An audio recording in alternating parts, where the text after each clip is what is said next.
Hey everybody, Gary Braun here with Pivotal Advisors, and today we're going to be talking about assessing your team.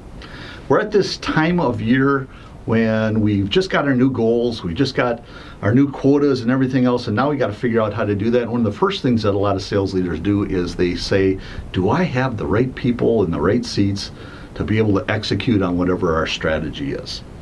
And do I have the right people? And let's start by assessing. And the first rule of assessment is most sales leaders are going to go and say, well, who sold the most?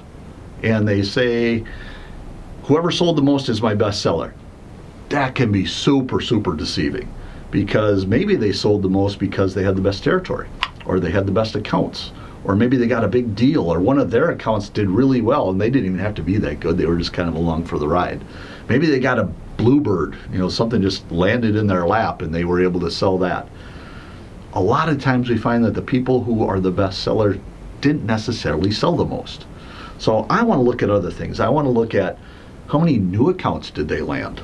Is that gone up or down? Where's your difference there? How many of their account managers, how many of their accounts grew versus we just maintained them? And how much were they able to grow them? Instead, let's look at how many accounts did each person land? How many new accounts did they bring in the door? A really good salesperson is going to be bringing in more, while a not so good one might just rely on the accounts that they have already. How many accounts that they're managing actually grew? There's some that you may have lost some that are just flat, some that you grew. I want to see how many they grow. Are they doing a good job adding on and expanding the accounts that they had? How was their close rate? Let's look at some big metrics here. If you've got somebody who maybe didn't sell as much, but they closed a much bigger percentage, they might be a better seller than the one who scared up all kinds of stuff and didn't sell anything at all. What is their deal size?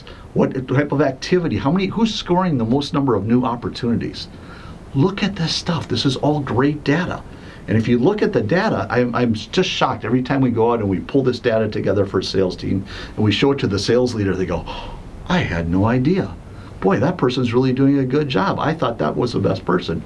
You're right. Let's look at data when we're assessing our team. Next, let's look at some individual sales skills. For example, who's our best prospector? And does somebody need help in prospecting and opening new doors? Who's really good at presenting? Who's really good at negotiating and closing? Who's really good at communicating what's going on or influencing abilities? Who's good at forecasting? These are all important skills, and when you assess your team, let's not just look at the dollar amount, let's look at these types of things as well and see where there's potential to get better. And based on what you learn when you do this assessment, you got a couple choices. We can either build, let's work on a development plan for each person there and the specific things that they need to work on, or we can buy, meaning we can hire. We can bring more people in and replace underperformers, or if we need more sellers, we can do that as well. There's a couple different things. But I don't want anybody to make those decisions until after we've gone through numbers and metrics and skills. If you found value in this video, please click on like down here. Please subscribe to our channel if you want to see more of them like that. We'd love to have you come back time and time again. Or if you just need help with your team executing the strategy that you've got for the year, we'd love to talk to you. Please go to our website at www.pivotadvisors.com, and we hope to hear from you soon. Thanks for watching.